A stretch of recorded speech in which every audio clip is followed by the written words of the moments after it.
Per entendre els efectes de la pandèmia de la Covid sobre el mercat de treball,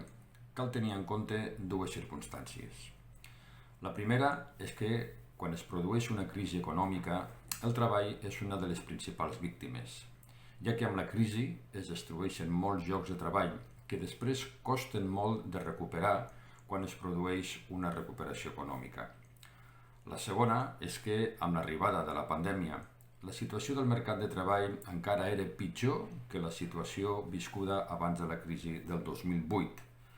Això vol dir que la pandèmia arriba en un moment en el que el mercat de treball no està bé. En les darreres dècades s'ha produït un procés en el que podem distingir dos tipus de treballs realment diferenciats. Uns que es caracteritzen per l'estabilitat laboral, que es caracteritzen per les bones remuneracions, la jornada a temps complet, la possibilitat de promoció professional i, paral·lelament, uns altres molt inestables, caracteritzats per la temporalitat, per la dedicació a temps parcial, les baixes remuneracions i les mancances pel que fa a una projecció professional. Davant aquest panorama, la crisi de la sanitària provoca una crisi econòmica important, com a conseqüència principalment del confinament, amb la qual cosa molta activitat econòmica s'atura, molts llocs de treball se paralitzen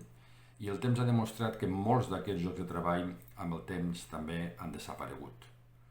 Paral·lelament, la implementació d'un teletreball que ja començava a posar-se en evidència abans de la crisi s'intensifica amb la pandèmia i això fa que molts llocs de treball se transformin amb l'ús de les tecnologies. En aquest moment, que estem en una fase de recuperació sanitària i també de recuperació econòmica, observem que molts llocs de treball han desaparegut i altres, com he dit, s'han transformat amb la utilització del teletreball. Per tant, els llocs de treball que més han patit les conseqüències d'aquesta crisi sanitària i econòmica són els de baixa qualificació.